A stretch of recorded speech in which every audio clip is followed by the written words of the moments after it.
उम्मीदों को बंदे के महरूम न पलटा दे, उम्मीदों को बंदे के महरूम न पलटा दे, दे मेरे मौला दे मेरे मौला दे मेरे मौला दे, दे मेरे मौला दे मेरे मौला दे मेरे मौला दे।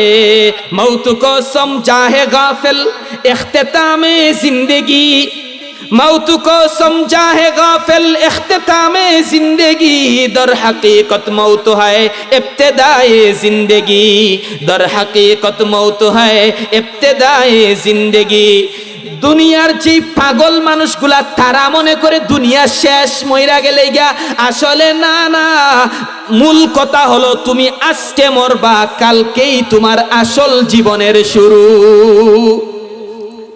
এজন্য কিয়ামতের ময়দানে গিয়ে সবাই কিন্তু উঠবেন, আমিও উঠব, আপনিও উঠবেন, সমস্ত নবী রাসূলগণ উঠবেন, কেউ বাদ যাবে না, সবাই উঠবে কিয়ামতের ময়দানে। কিভাবে উঠবেন? আমি শান্তিগঞ্জ থেকে কামদুরপুরে আসছি, কাপড় পরিধান করে আসছি, আপনি গ্রাম থেকে আসছেন, কাপড় পরিধান করে আসছেন। বসার জন্য মাহফিল কমিটি প্যান্ডাল সাজাইল, উপরের দ্বারা প্যান্ডাল দিল, নিচের মধ্যে বিছানা দিল, বসার জন্য আমাকে চেয়ার দিল, কথা বলার জন্য মাইক দিল। কিন্তু কিয়ামতের কঠিন ময়দানে এই কাপড় চুপড় জুতা নিয়ে উঠতে পারবা না। আল্লাহ রাসূল বলেন হুফাতান উরাতান গুরলা, কাপড় শূন্য অবস্থায় উলঙ্গ অবস্থায় উঠবা, জুতা শূন্য নগ্ন পদে উঠবা, জমিনটা হয়ে যাবে তামার, সূর্যটা চলে আসবে অর্ধ হাত উপরে। ওই কিয়ামতের ময়দানে সূর্যটা চলে আসবে 1 বিঘাত, অর্থাৎ 1 অর্ধ হাত উপরে চলে আসবে। জুতার পায়ের মধ্যে জুতা থাকবে না, জমিনটা মাটির না তামার হয়ে যাবে, তামার। এতটাই কঠিন হবে। আল্লাহ রাসূল বলেন গামের কারণে কাহারু হাঁটু পানি, কাহারু কোমর পানি, কাহারু বুক পানি, গামের পানি, গামের পানি, কেউ বা আবার গামের মধ্যে সাঁতার কাটবে। কিয়ামতের কঠিন ময়দান, ওই দিন বিচারকের দায়িত্ব একমাত্র আল্লাহর। কাহকার নামক আসনে সমাসীন হবেন, আল্লাহ চিৎকার দিয়ে বলবেন আইনা মুলুকুল আরদ, আইনা মুলুকুল আরদ, আইনা মুলুকুল আরদ। হে জমিনের রাজা বাদশাগুলা কোথায়? মিশরের আধিপত্যবাদী ফেরাউন কোথায়? এ নমরুদ কোথায়? অমুক রাজা কোথায়? সেই রাজা কোথায়? কেউ কোনো চিৎকার দিবে না, কেউ কোনো চিৎকার দিবে না। আল্লাহ নিজেই জবাব দিবেন লিমানিল মুলকুল ইয়াউম, আজকের রাজত্ব কার? কেউ জবাব দিবে না। আল্লাহ নিজেই কুদরতি জবানে তখন বলবেন লিল্লাহিল ওয়াহিদিল কাহ্হার, আজকের রাজত্ব আমি আল্লাহর। মাথা নিচু হয়ে যাবে কিয়ামতের ময়দানে। আল্লাহ পাক রব্বুল আলামিন রাসূলকে বলেন ওগো নবীজি, ওয়া তারা কুল্লা উম্মাতিন জাসিয়া, ওয়া তারা কুল্লা উম্মাতিন জাসিয়া, প্রত্যেকটা উম্মতকে তুমি দেখবা উপর হয়ে পয়রা রইছে। কি হইয়া? উপর হইয়া। কিয়ামতের এই কঠিন ময়দানে কে বিচার কার্য শুরু হবে না, আল্লাহ সবচেয়ে বেশি রাগান্বিত থাকবেন। বুখারী শরীফের হাদিস আছে, বারবার হাদিসটা তাকরার আসছে। আল্লাহ রাসূল সাল্লাল্লাহু আলাইহি ওয়াসাল্লাম বলেন মানুষগুলা দৌড় দিবে আদম নবীর কাছে, গিয়া বলবে আনতা আবুনা, ওগো বাবা আদম আপনি তো আমাদের পিতা, আল্লাহ আজকে এই কঠিন ময়দানে আমাদেরকে উপনীত করেছেন, আপনি আল্লাহর কাছে একটু বলেন না বিচার কার্যটা যাতে শুরু হয়ে যায়। আদম নবী বলবেন না না না, আমার পক্ষে সম্ভব না, তোমরা চলে যাও নূহ নবীর কাছে। নূহ নবীর কাছে গিয়া বলবেন আনতা রাসূলুল আউয়াল, ওগো নূহ আপনি তো দুনিয়ার জগতের প্রথম রাসূল, আপনি আমাদের জন্য সুপারিশ করেন। নূহ নবী বলবেন আমার পক্ষে সম্ভব না, চলে যাও ইব্রাহিমের কাছে। ইব্রাহিমও বলবেন আমার পক্ষে সম্ভব না, চলে যাও মূসার কাছে। মূসাও বলবেন সম্ভব না, চলে যাও ঈসার কাছে। ঈসা নবীও বলবেন সম্ভব না। সমস্ত নবী রাসূল ফিরাইয়া দিবেন, উম্মতগুলা পাগলের মতো ঈসা নবীর কাছে আসবে। ঈসা নবী বলেন সমস্ত নবী রাসূল ফিরাইয়া দিতে পারে, যাও গিয়া দেখো মাকামে মাহমুদের কুটির মধ্যে দইরা একজন নবী কান্না করতেছেন, আকা নবী হাবিবি নবী আশিক নবী মাসুক নবী আকায়ে নামদার তাজদারে মদিনা জিগর গোশায়ে আমেনা মাহবুবে কিবরিয়া সাকিয়ে কাউসার হা শাফিয়ে মাহশর। তোমরা চলে যাও নবী মুহাম্মদুর রাসূলুল্লাহ সাল্লাল্লাহু আলাইহি ওয়াসাল্লামের কাছে। সমস্ত উম্মতেরা আসবে আমার নবীর কাছে।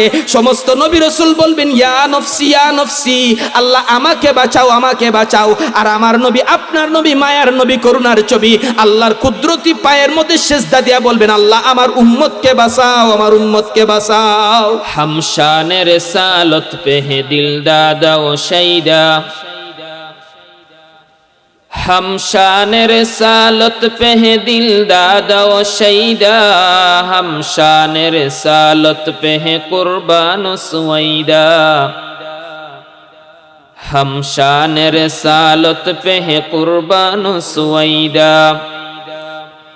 वो जिसकी जुबा शान रसालत को सताई, वो जिसकी जुबा शान रसालत को सताई, मसनद से निकालेंगे उसे कीचो खिलाए, मसनद से निकालेंगे उसे कीचो खिलाए। वो जिसका कलम शान रसालत को गटा दे,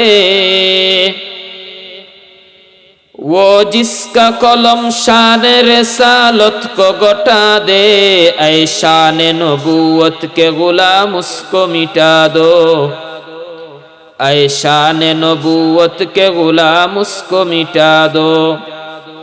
जब तक रहे मुस्लिम की रोगी जिंदा में हरकत, जब तक रहे मुस्लिम की रोगी जिंदा में हरकत, उस्ताखों से हम लेंगे खबर हूँ बेजबरदस्त, उस्ताखों से हम लेंगे खबर हूँ बेजबरदस्त।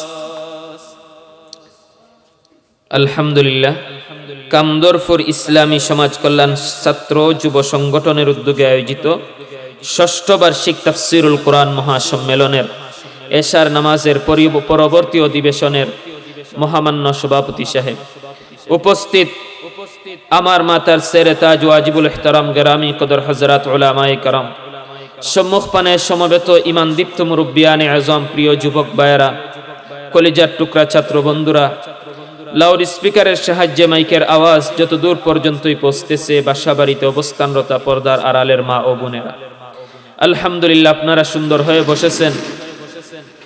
যতক্ষণ মাহফিল থাকবে আপনারা বসবেন তো ইনশাআল্লাহ।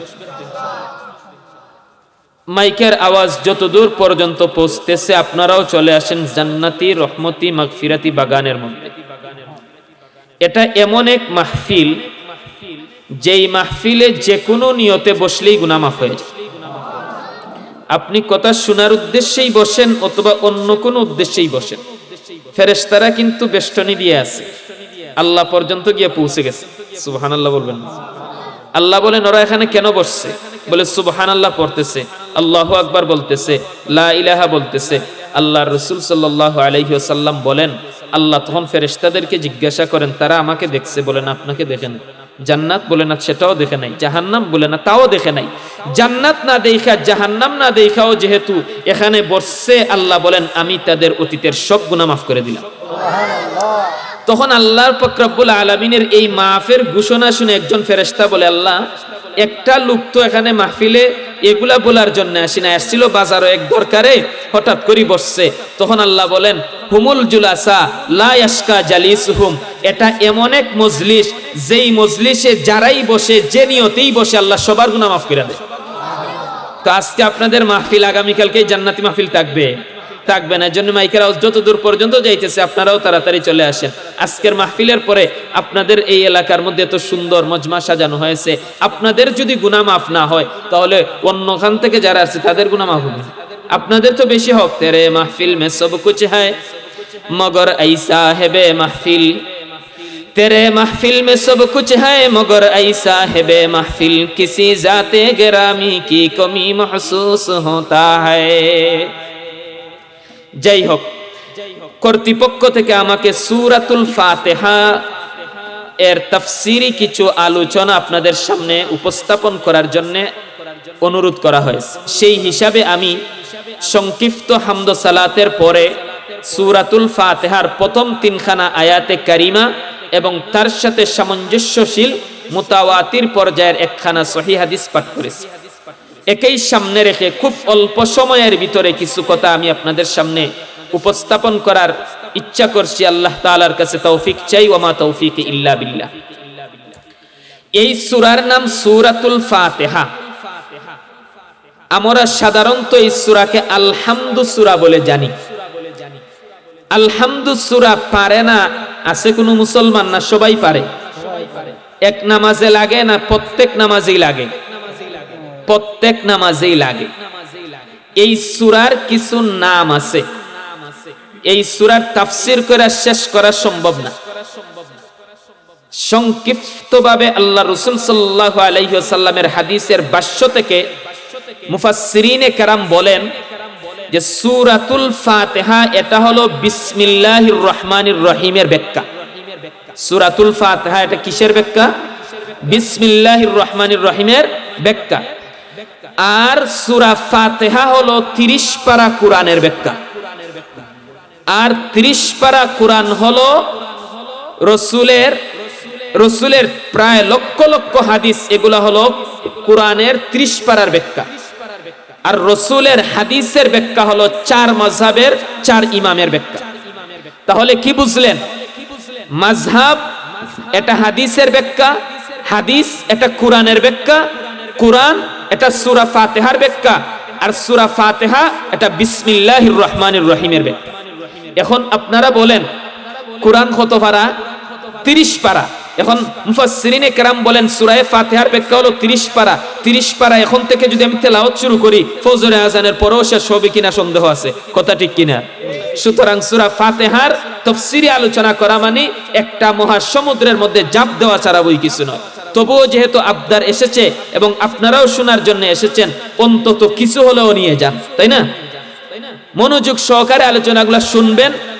আর যেহেতু এই সূরাটা আমাদের সব সময় প্রত্যেক নামাজেই লাগে, এই হিসাবে এই সূরা সম্পর্কে যদি আপনার কিছু ধারণা থাকে, তার অর্থও যদি অন্তত আপনি জানেন, তার সামান্য মর্তবার ফজিলতও যদি আপনি জানেন, আপনার নামাজের মর্তবা যে না বুঝে নামাজ পড়ছে তার থেকে 100 গুণে বেড়ে যাবে। সূরা ফাতিহার কয়েকটি নাম আছে। একটা নাম আমাদের সাধারণ মানুষের কাছে প্রচলিত, তার নাম হলো আলহামদুলিল্লাহ সূরা। কোন সূরা? আলহামদুলিল্লাহ। এই সূরাকে আলহামদুলিল্লাহ কেন বলে? তার শুরুর শব্দটাই কি? আলহামদুলিল্লাহি রাব্বিল আলামিন। প্রথম শব্দটাই আলহামদু। এই কারণে এই সূরার নাম আলহামদু। আলহামদু শব্দের অর্থ কি? হামদুন শব্দের অর্থ প্রশংসা। আর এর শুরুতে যে আল আছে আলহামদু, এই আলের অর্থ হলো সব, সমস্ত। আলিফ লাম এটা ইস্তিগরাকি। সমস্ত প্রশংসা লিল্লাহ, কার জন্য? আল্লাহর জন্য। প্রশ্ন জাগতেই পারে আমাদের ভিতরে, অন্যান্য শব্দ থাকা সত্ত্বেও আল্লাহ কোরআনের শুরুতে আলহামদু শব্দ কেন ব্যবহার করলেন? আরো তো অনেক শব্দ আছে না নাই? আর রহমান দ্বারা এক সূরা শুরু করলেন, হামিম দ্বারা এক সূরা শুরু করলেন, ইয়াসিন দ্বারা এক সূরা শুরু করলেন, কিন্তু কোরআনের প্রথম যেই সূরা সেই সূরাকে আলহামদু দ্বারা আল্লাহ কেন শুরু করলেন? মুফাসসিরিনে কেরাম খুব সুন্দর ভাষায় তাফসীরের কিতাবের মধ্যে লিখেন, মানুষ যে আমরা তৈরি হয়েছি, আমরা মনে করি আমরা মাটির তৈরি। শুধু মাটি দ্বারাই আল্লাহ আমাদেরকে তৈরি করে নাই, বরং আমাদেরকে তৈরি করেছেন 4টি জিনিসের সমন্বয়ে। বুঝে থাকলে বলুন কতটা জিনিসের? 4টি জিনিসের। একটি হলো মাটি, আরেকটি হলো আগুন, আরেকটি হলো পানি, আরেকটি হলো বাতাস। এই 4 উপকরণের মাটিটাই আমাদের মধ্যে বেশি প্রধান অবদানীয়। এই কারণে আমরা সাধারণত বলে ফেলি মানুষগুলা মাটির তৈরি। বুঝছেন না কথা? কিন্তু মানুষের তৈরি কতটা পদ্ধতিতে চায়। আগুনও আছে শরীরে, বাতাসও আছে, মাটিও আছে, পানিও আছে। এর মধ্যে সবচেয়ে খতরনাক আর ভয়ানক হলো আগুন। সবচেয়ে ভয়ানক কি? আগুন। আগুনের একটা দোষ আছে। তার দোষটা কি? দোষটা হলো তার মধ্যে অহংকার আসে। কথা ঠিক না? কি আসে? অহংকার আসে। আমি যখন মাগরিবের পরে আপনাদের মাহফিলের দিকে আসি, তখন মাগরিবের পরে যেই বক্তা বয়ান করছিলেন উনিও কিন্তু ওই আগুনের আলোচনাটাই করছিলেন। আল্লাহ ইবলিসকে বলেছিলেন আদমকে সেজদা করো, যুক্তি দেখাইছিল আগুনের ঊর্ধ্বগতি, সে উপরের দিকে যাবে, আমি কেন সেজদা করব? সেজদা করলে আদমিন না আমার সেজদা করব, তাই না? আগুনের একটা দোষ হলো অহংকার। আগুনের একটা দোষ কি? অহংকার। আর অহংকার মানুষে কখন করে? যখন তার ভিতরে নিজের প্রশংসা ঢুকে, নিজের আত্মগরিমা ঢুকে, তখনই মানুষ অহংকার করে। এজন্য আল্লাহ কোরআনের সর্বপ্রথম সূরার সর্বপ্রথম শব্দ আলহামদুলিল্লাহ দ্বারা এটাই বুঝাইতে চাইতেছেন, হে দুনিয়ার মানুষ সকল, কোরআন পড়তে পারো, নামাজেও এই সূরা লাগে, কোরআন শুরু করতে ওই সূরা, না কোরআনের ব্যাখ্যা করতে ওই সূরা, কোরআনের ব্যাখ্যা শুনতে হলেও ওই সূরা। তো শুরুতেই যেহেতু আলহামদু আমি বসাইছি, কেন? কারণ তুমি নামাজ পড়ো, কোরআনের ব্যাখ্যা করো, কোরআন পড়ো, তোমার প্রশংসা নয়, সদা সর্বদা প্রশংসা হবে আরশের মালিক মহান আল্লাহ। এজন্য আল্লাহ আলহামদু শব্দ কি করলেন? চয়ন করলেন, যাতে আমাদের অন্তর থেকে অহংকারকে দূরীভূত করা যায়। কিসের জন্য? অহংকারকে আমাদের থেকে দূর করার জন্য।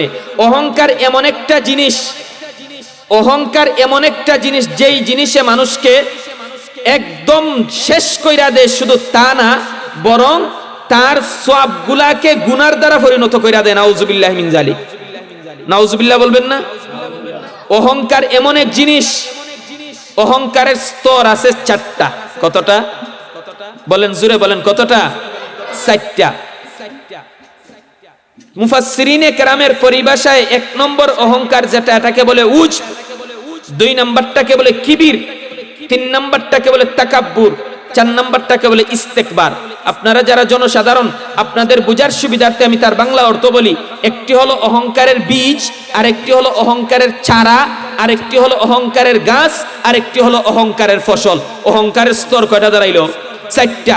একটা হলো উজ তথা বীজ, আরেকটি হলো কিব্র তথা চারা, আরেকটি হলো আপনার তাকাব্বুর তথা গাছ, আরেকটি হলো ইস্তেকবার তথা ফসল। অর্থাৎ কোন 4টি স্তর কিভাবে? একটা মানুষ যখন মনে মনে কল্পনা করে আমি তো সবচেয়ে বড়, আমার কান আছে, কান দ্বারা শুনি, সুতরাং শোনার গুণে আমি প্রশংসিত। আমার জবান আছে, কথা বলতে পারি, সুতরাং কথা বলার কারণে আমি প্রশংসিত। আমার হাত আছে, নাড়াতে পারি, সুতরাং নাড়ানোর ক্ষেত্রে আমি প্রশংসিত। আমার পা আছে, আমি চলতে পারি, পা চলার ক্ষেত্রে আমি প্রশংসনীয়। এই মনোভাব যখন মানুষের অন্তরে আসে, তখনই তার মধ্যে, অন্তরের মধ্যে অহংকারের বীজ রোপণ হয়। অহংকারের কি রোপণ হয়? বীজ রোপণ হয়। কখন? যখন সে মনে মনে কল্পনা করে আমি বড়, আর যখন এটাকে সে মানুষের সামনে প্রকাশ করে, তখন সেটা কিবিরের পর্যায়ে পৌঁছে যায়। আর যখন সে আরেকজনের সাথে তুলনা করে, অমুকের থেকে আমার ইলম বেশি, অমুকের থেকে আমার টাকা বেশি, অমুকের থেকে আমি সুন্দর বেশি, অমুকের থেকে বাকশক্তি আমারটা বড় স্পাট, এই যখন অপরের সাথে তুলনা করে, তখন এটা তার অহংকারের চারা গাছ গজাইল। আর যখন সে অহংকার করতে করতে একজন নিরীহ মানুষের উপরে অত্যাচার চালায়, জুলুম চালায়, অবিচার চালায়, তখন তার অহংকারের গাছের মধ্যে ফল ধরছে, ফসল ধরছে। অহংকারের কত সূরত গেল? 4টা। এই 4টা সূরতের মূল হলো বীজ। আল্লাহ পাক রব্বুল আলামিনের জন্য আলহামদু শব্দ দ্বারা বীজটাকে রোপণ কইরা আল্লাহ পাক রব্বুল আলামিন আলহামদু শব্দ দিয়া বলেন, প্রথমেই তুমি তোমার বীজটাকে ধ্বংস করে দাও। বীজকে ধ্বংস করে দিলে তার থেকে বীজ গজে, এই চারা গজানোর সম্ভাবনা নাই। চারা না গজাইলে গাছ গজানোর সম্ভাবনা নাই। গাছ না গজাইলে ফসল হওয়ারও কোনো সম্ভাবনা নাই। এজন্যই আল্লাহ পাক রব্বুল আলামিন সর্বপ্রথম আলহামদু শব্দ দ্বারা আমাদেরকে অহংকার থেকে বেঁচে থাকার শিক্ষা দিয়েছেন। সুবহানাল্লাহ। বুজুর্গি নফস কি খাহেশ হায় আফসোস। জামিয়া ইসলামিয়া ফটিয়া মাদ্রাসার প্রতিষ্ঠাতা মুহতমিম মুফতি আজম মুফতি আইসুল হক সাহেব রহমতুল্লাহি তাআলা আলাইহি শেষ রাতে আল্লাহর কাছে মুনাজাত করতেন, বুজুর্গি নফস কি খাহেশ হায় আফসোস, বুজুর্গি নফস কি খাহেশ হায় আফসোস, তকব্বুর से बचा मुझको खुदाया, तकब्बुर से बचा मुझको खुदाया, बुजुर्गी की नहीं हमको जरूरत, गुलाम अपना बना हमको खुदाया, मालो दौलत की हवस दिल से निकाल, मालो दौलत की हवस दिल से निकाल, दिल को पुर अनवार कर ऐ जुल जलाल। এজন্য অহংকার থেকে বেঁচে থাকা। প্রশ্ন জাগতে পারে, অহংকার তো আমার না, অহংকার হলো আল্লাহর চাদর। আল্লাহর পাক রব্বুল আলামিন নিজে হাদিসে কুদসির মধ্যে বলেন, আর রিদা আল কিবরিয়া উরেদাই, অহংকার হলো আমি আল্লাহর চাদর। বুঝে থাকলে বলুন তো, আল্লাহর চাদর নিয়ে যে টানা হেসরা করে, সে আদব ওয়ালা না বেয়াদব? আরো জোরে বলেন, সে আদব ওয়ালা না বেয়াদব? সুতরাং অহংকার যেহেতু আল্লাহ বলেছেন সেটা আমার চাদর, কোনো মানুষের পক্ষে আল্লাহর চাদর নিয়ে টানা হেসরা করার কোনো অধিকার নাই, কোনো অধিকার নেই। প্রশ্ন জাগতে পারে, আল্লাহ পাক রব্বুল আলামিন এই যেহেতু সবকিছু দিয়েছেন, প্রশংসা আমি করব আল্লাহর, কিন্তু ক্ষেতের মধ্যে গিয়ে আমিও তো কষ্ট করি, তাই না? কষ্ট করে না মানুষগুলা? তাহলে এই ক্ষেতের কারণে, কষ্ট করার কারণে আমিও তো প্রশংসার দাবিদার। আমি গাড়ি চালাই, গাড়ি চালিয়ে রুজি করি, গাড়ি চালাই, আমি ড্রাইভিং করছি আমি, সুতরাং আমিও তো প্রশংসার দাবিদার। আমি কথা বলতেছি, আপনি শুনতেছেন জবানের দ্বারা, জবানের কথা বলার কারণে, আপনি কানে শোনার কারণে আপনিও প্রশংসার দাবিদার। কিন্তু যদিও আপনি প্রশংসার দাবিদার বাজান, আপনি একটু গভীর চিন্তা কইরা দেখেন, আমার হাত, আমার পা, আমার জবান, আমার কাজ, আমার কর্ম সবগুলা করার পিছনে অবদান একমাত্র কার? একমাত্র অবদান মহান আল্লাহ পাক রব্বুল আলামিনের। জমিনের মধ্যে ফসল উৎপন্ন হয়, বাগানের মধ্যে ফল উৎপন্ন হয়। যদিও আমি পানি শেষ করি, আমিও দিনের বেলা মাঠের মধ্যে কাজ করি, দিনের বেলা আমি ক্ষেতের মধ্যে কাজ করি, কিন্তু ক্ষেতের মধ্যে ফসল ধরানোর ক্ষেত্রে সবচেয়ে বড় অবদান কার? এজন্যে প্রশংসা হবে একমাত্র কার? আল্লাহর। আল্লাহ সবগুলা দিছেন, এজন্যে আমি প্রশংসাও করব আল্লাহর। আসমান দিছেন কে? আর বলেন না জুড়ে। আসমান দিছেন আল্লাহ, জমিনও দিছেন আল্লাহ। এ জমি মেরে লিয়ে হায়, आसमां मेरे लिए, ए जमी मेरे लिए है, आसमां मेरे लिए, और है मसरूफ खिदमत कुल जहां मेरे लिए। बहर बर मेरे लिए है, हर समर मेरे लिए, हर चमन मेरे लिए, हर गुलसिता मेरे लिए। मेरी हस्ती में है मुज़मर, हस्ती आलम करो, है ये सब कुछ जानशीने गुलफका मेरे लिए। हर कोते अफला को अंजम दौरे शमसी का निज़ाम, चल रहा है देर से ये कारवा मेरे लिए। क्यों ना हो रूज़े अज़ल से हो चुकी तक़सीम कार, मैं हो मालिक के लिए और कुल जहां मेरे लिए। সুতরাং আল্লাহ সবগুলা দিছেন, প্রশংসাও আমি করব কার? আল্লাহর। আপনি চিন্তা করে দেখেন, আল্লাহই তো সবগুলা দিছেন। জন্মের পরে আপনি যখন মায়ের পেট থেকে বের হলেন, হাতও ছিল, পাও ছিল, চক্ষুও ছিল, জবানও ছিল, মাথাও ছিল, পাও ছিল, হাতও ছিল, কিন্তু কার্যকারিতা ছিল কি? না, কার্যকারিতা ছিল না। আপনি জন্মগ্রহণ করেছেন, ওয়ালা লাকা আইনুন তানজুর, চক্ষু দ্বারা দেখতেন কিন্তু বুঝতেন না। ওয়ালা লাকা উদুনুন তাসমা, কান ছিল জন্মের সময়, শুনতে কিন্তু বুঝতে না। ওয়ালা লাকা রিজলুন তামশি, পা ছিল, হাঁটার মতো ক্ষমতা ছিল না। ওয়ালা লাকা ইয়াদুন তানতাশির, তোমার হাত ছিল কিন্তু ধরার মতো ক্ষমতা ছিল না। ওয়ালা লাকা লিসানুন তানতিক, তোমার জবানও কিন্তু জন্মের সময় ছিল, কিন্তু কথা বলার যোগ্যতা তোমার ছিল না। ওয়ালা আলাকা কালবুন তাতাফাক্কার, অন্তর তোমার ছিল, কিন্তু ধারণা কল্পনা তুমি কিছুই বুঝতে না। বুঝে থাকলে বলুন তো বাবারা, যেই হাতের কার্যকারিতা, পায়ের কার্যকারিতা, চোখের কার্যকারিতা, জবানের কার্যকারিতা একমাত্র দিয়েছেন কে?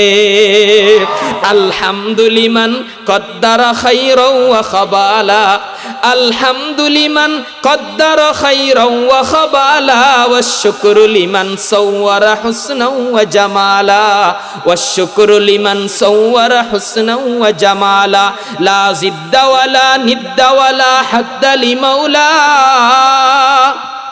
লা জিদ্দা ওয়ালা নিদ্দা ওয়ালা হাদ্দা লিমাওলা, আল আনো কামা কানা ওয়ালাম ইয়ালকা জাওয়ালা, আল আনো কামা কানা ওয়ালাম ইয়ালকা জাওয়ালা, লা শিবহা ওয়ালা মিসলা ওয়ালা কুফওয়া লিমাওলা, লা উলদা ওয়ালা ওয়ালিদা লা আম্মা ওয়া খালা, লা ক্বাবলা ওয়ালা বা'দা ওয়ালা ওয়াক্তা জামানা, লা ক্বাবলা ওয়ালা বা'দা ওয়ালা ওয়াক্তা জামানা, লা মানিআ লা হাজিবা লিল্লাহি তাআলা, লা মানিআ লা হাজিবা লিল্লাহি তাআলা।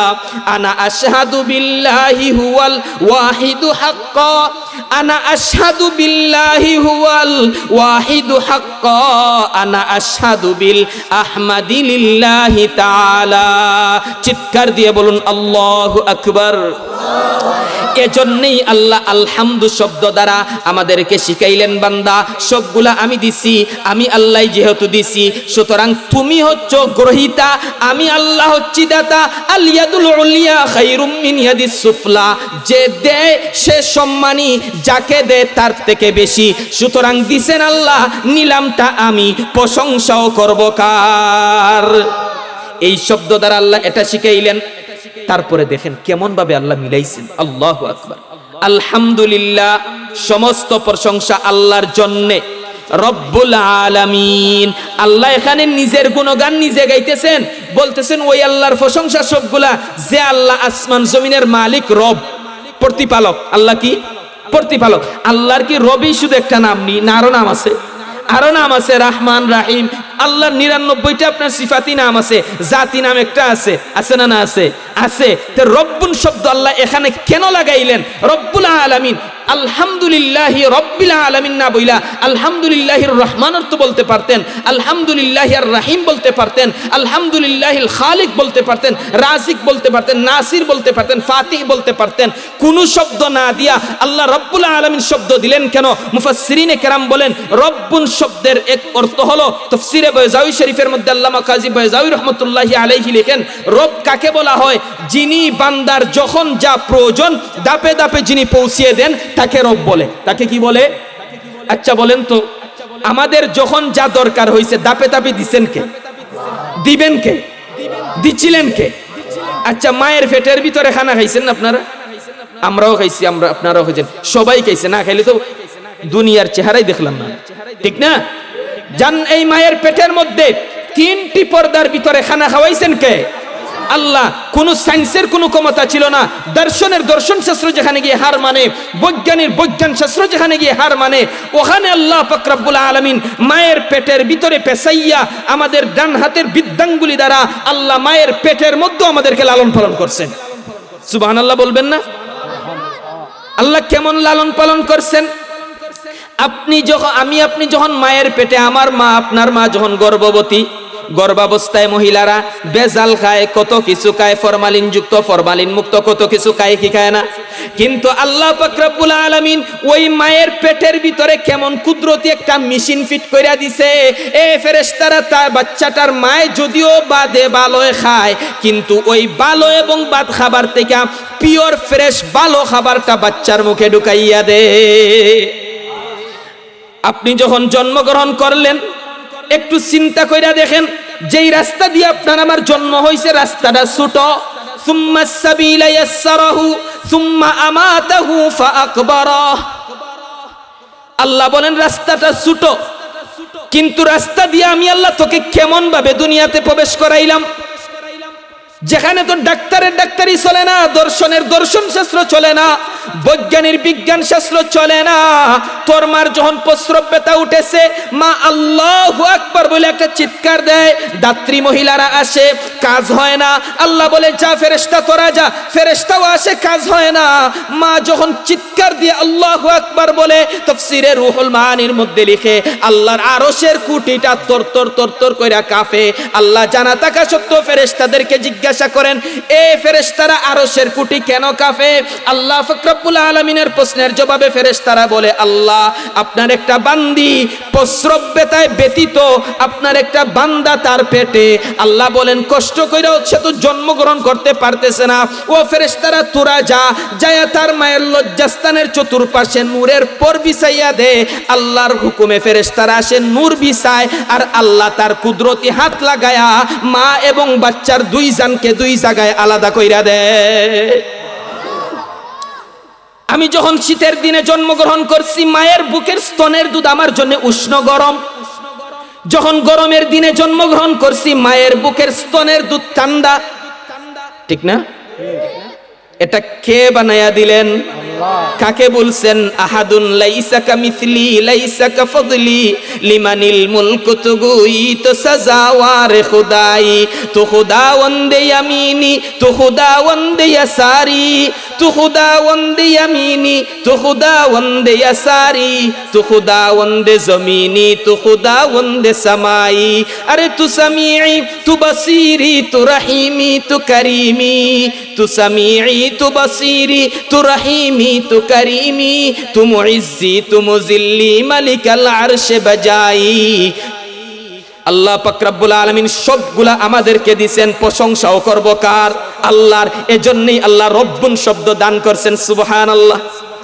রব্বুন তাও শেষ না, দেখেন তারপর আল্লাহ বলেন আলহামদুলিল্লাহি রব্বিল আলামিন। রব্বুন শব্দের পরে বলেন আলামিন। আলামিন শব্দের অর্থ হলো সারা বিশ্ব। সারা কি? বিশ্ব। দেখেন আলামিন, এখানে আল্লাহ বহু বচনের সেগা, জমার সেগা ব্যবহার করেছেন।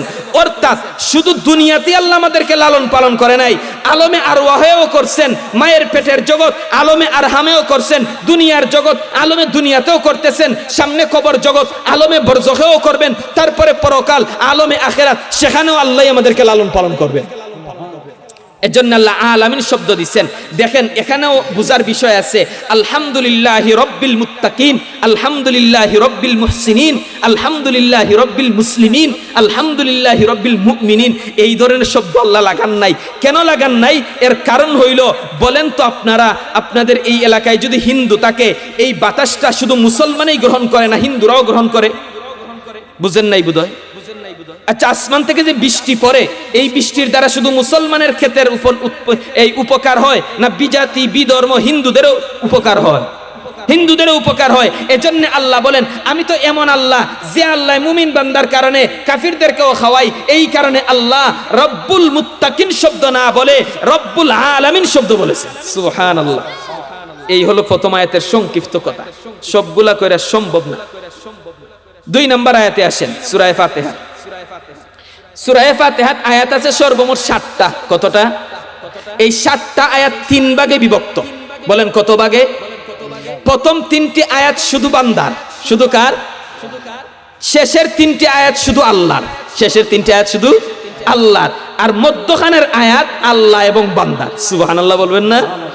আল্লাহ রাসূল সাল্লাল্লাহু আলাইহি ওয়াসাল্লাম বলেন, হাদিস শরীফের মধ্যে আছে, আল্লাহ নিজে বলেন, কাসসামতু সলাতি বাইনি ওয়া বাইনা আবদি। আল্লাহ বলেন, নামাজটাকে আমি আল্লাহ আমার এবং বান্দার মধ্যে 2 ভাগে ভাগ করছি। কয় ভাগে? নামাজটা কয় ভাগে বিভক্ত? 2 ভাগে। সূরা ফাতিহাটাকে আল্লাহ 2 ভাগে ভাগ করছেন। আল্লাহ বলেন, আমার বান্দা ইদা কালাল আব্দু আলহামদুলিল্লাহি রাব্বিল আলামিন, নামাজের মধ্যে যখন আমি বলি সমস্ত প্রশংসা বিশ্ব প্রতিপালকের, তখন স্বয়ং আল্লাহ আমার ওই কথার জবাব দিয়ে বলেন, হামিদানি আবদি, আমার বান্দা আমার প্রশংসা করতেছে। আমি যখন নামাজের মধ্যে বলি আর রহমানির রহিম, ওগো আল্লাহ তুমি তো নেহায়েত রহমওয়ালা বেনিয়াজ, আল্লাহ তুমি পরম করুণাময় অতীব দয়ালু। আল্লাহ তখন বলেন, আসনা আলাইয়া আবদি, আমার বান্দা আমার গুণগান গাইতেছে। আমি যখন বলি মালিক ইয়াউমিদ্দিন, বিচার দিনের মালিক আল্লাহ তুমি একমাত্র, আল্লাহ তখন জবাব দিয়ে বলেন, মাজ্জাদানি আবদি, আমার বান্দা আমার বরত্ব প্রকাশ করতেছে। আপনি যখন নামাজে বলি ইয়াকা নাবুদু ওয়া ইয়াকা নাস্তাইনু, তখন আল্লাহ বলেন, হাদা বাইনি ওয়া বাইনা আবদি ওয়া লি আবদি মা সাআলা।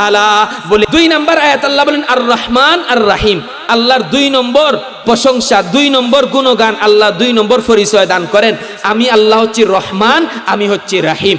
আল্লাহ রহমান, আল্লাহ কি রাহিম। রহমান আর রাহিম এই শব্দের 2টার ব্যাখ্যা এক রাতে কোনো আলিমের পক্ষে আমার মনে হয় না করা সম্ভব হবে। এক রাতে সংক্ষেপে জেনে রাখেন, রহমান বলে যিনি কাফির মুশরিক মুসলমান হিন্দু বৌদ্ধ খ্রিস্টান আস্তিক নাস্তিক জিন্দিক যত দল মতের যত লোক আছে সবাইকে যিনি রহম করেন তাকে বলে রহমান, তাকে বলে রহমান। আর রাহিম বলে আল্লাহ পাক রব্বুল আলামিনের এমন একটা গুণ, রাহিম শব্দ দ্বারা আল্লাহ কাউকে কোনোদিন রহম করেন না। রাহিম শব্দ দ্বারা আল্লাহ শুধুমাত্র মুসলমানদেরকেই রহম করবেন। কাদেরকে? মুসলমানদেরকেই, কিয়ামতের ময়দানে। কিসের ময়দানে? কিয়ামতের ময়দানে। সুতরাং রাহিমটা এটা মুসলমানের সাথে সম্পৃক্ত, আর কারো জন্য নয়। আর রহমানটা মুসলমানের জন্য সম্পৃক্ত, কাফির মুশরিকের সাথেও সম্পৃক্ত। আল্লাহ বলেন আর রহমান আর রাহিম, 3টা গুণগান গেল আল্লাহর। আল্লাহ প্রথম আয়াতে বলেন আমার প্রশংসা করো। কেন? রব্বুল আলামিন, আমি না বিশ্ব প্রতিপালকের মালিক। 2 নম্বরে আমার প্রশংসা কেন করবা? কারণ আমি হচ্ছে আর রহমান, পরম করুণাময়, আর রাহিম অতীব দয়ালু। 3টি পরিচয়। 3 নম্বরে আল্লাহ পাক রব্বুল আলামিন বলেন মালিকি ইয়াউমিদ্দিন, আমার বরত্ব প্রকাশ কর, আমি হচ্ছি বিচার দিনের মালিক। বিচার দিনের মালিক কে? বিচার দিনের মালিক, বিচার দিনের মালিক। এখানে ইয়াউমুদ্দিন অর্থ হচ্ছে ইয়াউমুল কিয়ামা, কিয়ামতের দিন। কিয়ামতের দিন রাজত্ব কার চলবে? না আমার আপনার সংবিধান মোতাবেক কিয়ামত হবে? না, মৃত্যুর সাথে সাথেই তো কিয়ামত শুরু। প্রত্যেকটা মানুষের যখন মৃত্যু হয় তখন তার কি শুরু? কিয়ামত শুরু। এক হাদিসের মধ্যে আল্লাহ রাসূল বলেন, বুখারী শরীফের হাদিসের মধ্যে আছে, মান মাতা ফাকাদ কামাত কিয়ামাতুহু, যে ব্যক্তি মারা গেছে সাথে সাথে তার কিয়ামত শুরু হয়ে গেছে। বলেন তো, যখন জানটা বাহির হইয়া যায় তখন রাজত্ব কার চলবো? কার চলবে? বেডাগিরি আর বাহাদুরি যা করার কইরা নাও। দুনিয়াতে আল্লাহ হাত দিছে, হাত দিয়া অত্যাচার করো, করো, কোনো অসুবিধা নাই। পা দিছে, পা দিয়ে যেদিকে মনে চায় সেদিকে চলাফেরা করো, কোনো অসুবিধা নাই। চক্ষু দিছেন আল্লাহ, যা মনে চায় দেখো, মোবাইলের মধ্যে গাইরাতা হোক, কোনো অসুবিধা নাই। জবান দিছে, যা মনে চায় বলো, কোনো অসুবিধা নাই। কান দিছেন, যা গুনাহ মনে চায়, গান মনে চায় করতে থাকো। আল্লাহ কয়, ইন্না রাব্বাকা লাবিল মিরসাদ, মিরসাদে বসা আছি, যা করার করতে থাকো। মইরা গেলেই গা তোমার কোনো সংবিধান চলবে না, চলবে শুধু আল্লাহ। এজন্যে মনে করেন না যে আল্লাহ আমাদেরকে দেখেন না, আমরা বোধহয় যা করতেছি দেখতেছেন না। আল্লাহ বুঝেন নাই? আল্লাহ দেখতেছেন না? ওই জঙ্গলের মধ্যে যে পিপিলিকা চলাফেরা করে, ওই পিপিলিকার পাটাকেও আল্লাহ পাক রব্বুল আলামিন দেখতে পায়। সুবহানাল্লাহ। আল্লাহর চক্ষু আছে না নাই? আছে। মনে করতে ফাঁকি আমরা বুঝা আল্লাহ আমাদেরকে ধরতেছে না, না না না, আল্লাহ ছাড়ে না। আল্লাহ ছাড় দিছেন, ছেড়ে দেন নাই। আল্লাহ ধরতেছেন না, আর ধরলে ছাড়বেন। যেদিন মৃত্যু হবে সেদিন বুঝবা। मौत जिस दिन आ गई मुर्दा की हालत क्या हुई, मौत जिस दिन आ गई मुर्दा की हालत क्या हुई, रूह तन से उड़ गई मुर्दा की हालत क्या हुई, रूह तन से उड़ गई मुर्दा की हालत क्या हुई, कैसी कैसी खूबसूरत रानिया शहजादिया, कैसी कैसी खूबसूरत रानिया शहजादिया, तन बदन सब गल गया है, शक्ल सूरत क्या हुई, यहाँ हम सब मुसाफिर हैं वही आखिर ठिकाना, यहाँ हम सब मुसाफिर हैं वही आखिर ठिकाना, कोई आगे कोई पीछे रवाना है रवाना, दुनिया का ए मुसाफिर है मंजिल तेरी कब्र है, ओ दुनिया का ए मुसाफिर है मंजिल तेरी कब्र हो,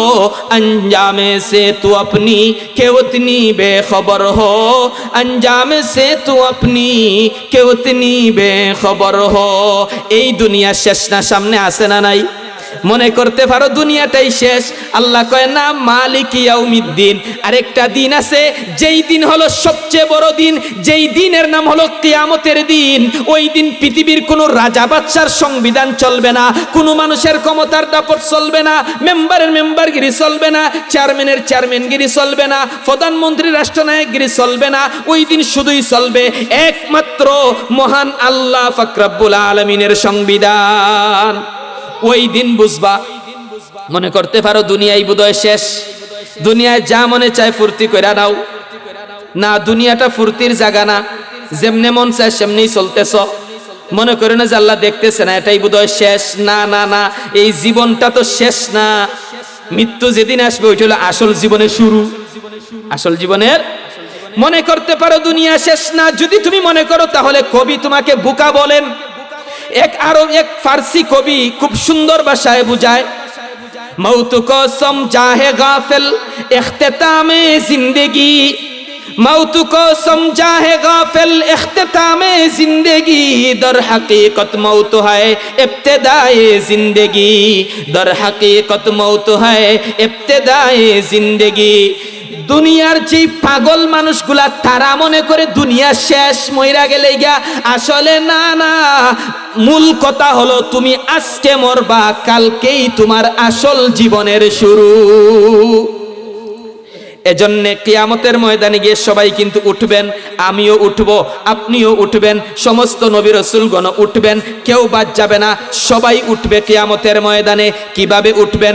আমি শান্তিগঞ্জ থেকে কামদুরপুরে আসছি, কাপড় পরিধান করে আসছি, আপনি গ্রাম থেকে আসছেন, কাপড় পরিধান করে আসছেন। বসার জন্য মাহফিল কমিটি প্যান্ডাল সাজাইল, উপরের দ্বারা প্যান্ডাল দিল, নিচের মধ্যে বিছানা দিল, বসার জন্য আমাকে চেয়ার দিল, কথা বলার জন্য মাইক দিল।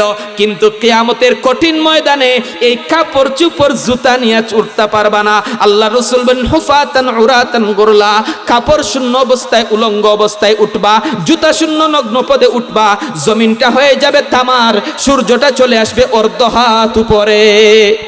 আচ্ছা, এই যে শুনলেন 2 মিনিটে বললাম, বলেন তো ওই দিনটা সহজ হবে না কঠিন হবে? কেমন কঠিন?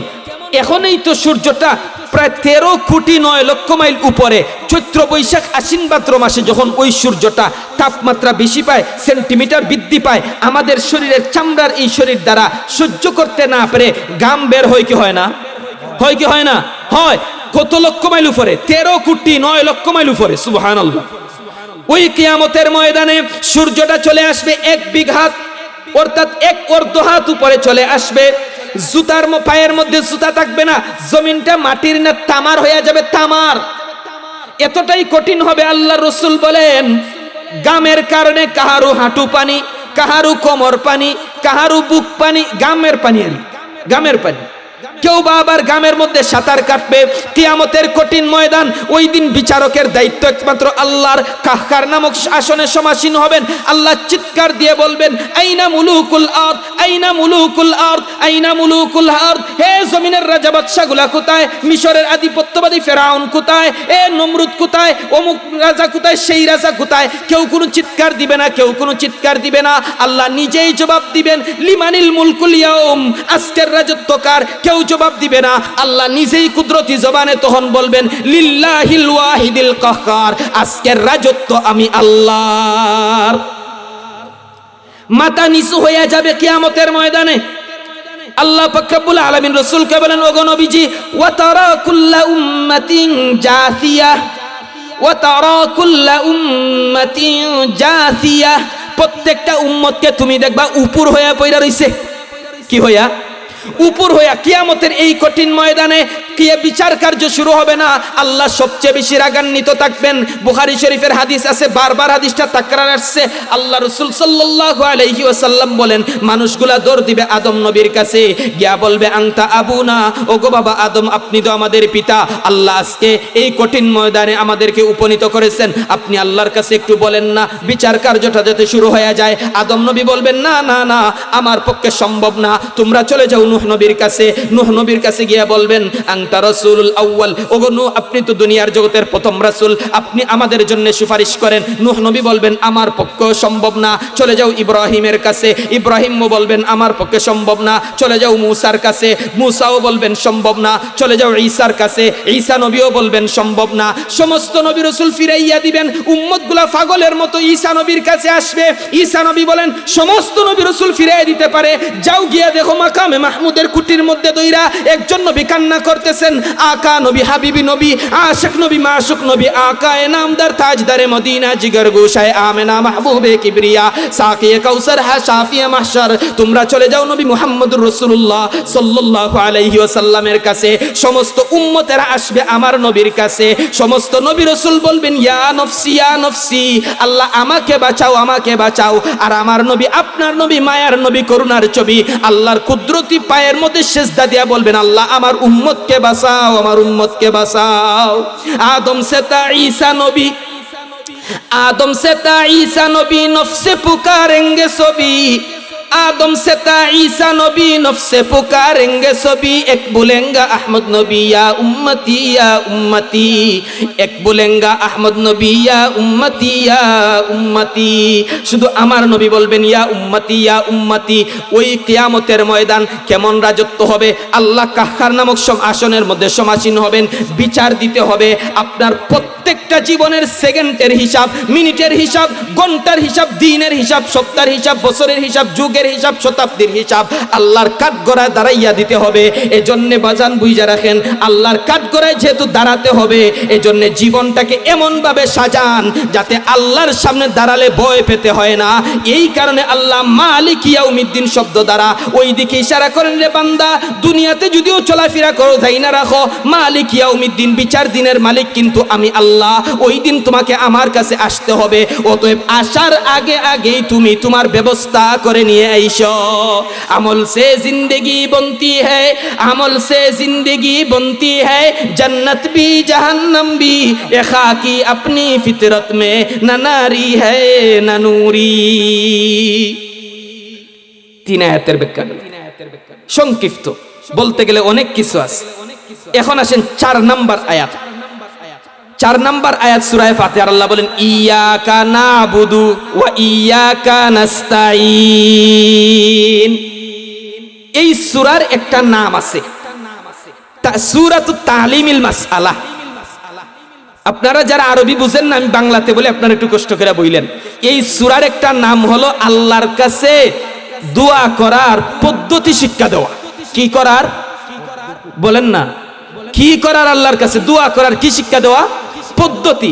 আল্লাহর কাছে কিভাবে তুমি চাইবা, ওই চাওয়াটা আল্লাহ এই সূরার মধ্যে তোমাকে শিখাইতেছেন। আচ্ছা বলেন, মেম্বার আছে, ওয়ার্ডের মেম্বার, ইউনিয়নের চেয়ারম্যান, উপজেলার চেয়ারম্যান, আসনের এমপি, দেশের রাষ্ট্রনায়ক, আমি যদি গিয়ে বলি এই এক কাজ কর, আমাকে একটা টিপ কল দে, দিবে? বুঝেন নাই? দিবে না? দিবে না। দেওয়ার আগে কি করতে হবে? আমাদের মেম্বার সাহেব বড়ই ভালো, উনি হিতাকাঙ্ক্ষী, শুভাকাঙ্ক্ষী, হ্যাঁ, আমাদের মেম্বার সাহেব বলো, এর আগে কিছু প্রশংসা করতে হয়, তাই ঠিক না? এজন্য আল্লাহ বলেন বান্দা তুই আমার কাছে চাইবে, আমি আল্লাহ দিব, আগে আমার প্রশংসা কর। এজন্য আগে শিখাইছি আলহামদুলিল্লাহি রাব্বিল আলামিন, আমার প্রশংসা করলে। এখন আমার একটু গুণগান গা। আমি বললাম আর রহমানির রহিম, গুণগানও গাইছি। এখন আল্লাহ বলেন এখন একটা কাজ কর না, আমার জন্য একটু বরত্ব প্রকাশ কর। আমি বললাম মালিক ইয়াউমিদ্দিন, আল্লাহ তোমার বরত্ব প্রকাশ করলাম। আল্লাহ বলেন প্রশংসাও করলে, বরত্ব করলে, গুণগানও গাইলে। এখন যা বান্দা, ইয়াকা নাবুদু ওয়া ইয়াকা নাস্তাইনু, তুই যা চাইবে আমি আল্লাহ তোকে তাই দিয়ে দিব। উম্মীদों को बंदे के महरूम न पलटा दे, उम्मीदों को बंदे के महरूम न पलटा दे, दे मेरे मौला, दे मेरे मौला, दे मेरे मौला, दे दे मेरे मौला, दे मेरे मौला, दे मेरे मौला, दे। আল্লাহর কাছে চাওয়া, ইয়াকা নাবুদু ওয়া ইয়াকা নাস্তাইনু, এটা আল্লাহ এবং বান্দার মধ্যে উলামায়ে কেরাম আছেন মফউল মুকদ্দম। এর অর্থ কি? ইয়াকা নাবুদু ওয়া ইয়াকা নাস্তাইনের অর্থ যদি আপনি তুলেন, আল্লাহ তোমার সাহায্য চাই, তোমার ইবাদত করি, ভুল। কি বলছি বলেন? ভুল। আল্লাহ তোমার ইবাদত করি, তোমার কাছে চাই, এটা ভুল। তার অর্থ কি? তার অর্থ হলো আল্লাহ তোমারই একমাত্র ইবাদত করি, মফউল মুকদ্দম, তোমারই একমাত্র ইবাদত করি এবং তোমারই কাছে চাই। এজন্য কি বুঝলেন? মফউল যদি মুকদ্দম হয় তাও ইনহিসারের ফায়দা দেয়। আপনাকে আমি বুঝাতেও পারবো না। মানে আল্লাহর কাছেই চাই। কার কাছে? আর ইবাদত কারই করা উচিত?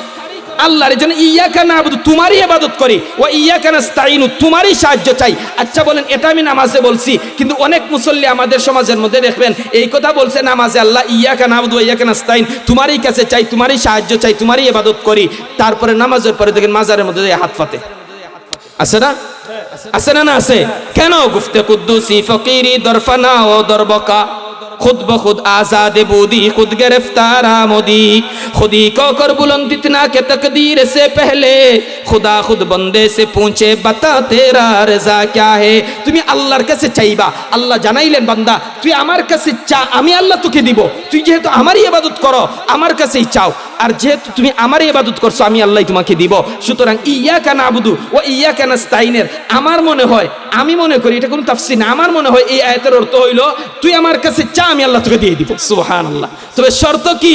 বলে শর্ত হলো বান্দা তুমি আমারই একমাত্র ইবাদত করবা, আর সাহায্য চাইলে আমার কাছে একমাত্র চাইবা। অনেক আলোচনা পইরা রইছে, 3-4 আয়াতের সংক্ষিপ্ত তরজমা আমি আপনাদের সামনে উপস্থাপন করলাম। আরো 3 আয়াত পইরা রয়ে গেছে। ইনশাআল্লাহ আগামী বছর যদি আল্লাহ সুযোগ দান করেন বাকি 3 আয়াতের আলোচনা হবে। এই পর্যন্ত যে আলোচনাটুকু হইল, আল্লাহ আপনাকে আমাকে সহ যারা এই মাহফিল করেছেন সবাইকে আমল করার তৌফিক দান করুন। সকলেই বলুন আমিন। এই কথাগুলোর দ্বারা আল্লাহ আমাদেরকে যাতে হেদায়েত দিয়ে দেয়, সবাই বলুন আমিন। পরবর্তী বক্তা আসতেছেন, আপনারা দয়া করে কেউ উঠবেন না ইনশাআল্লাহ। উঠবেন একজন মানুষও, উঠবেন না, বসবেন তো সবাই ইনশাআল্লাহ। আল্লাহ তৌফিক দান করুন। আসসালামু আলাইকুম ওয়া রাহমাতুল্লাহ।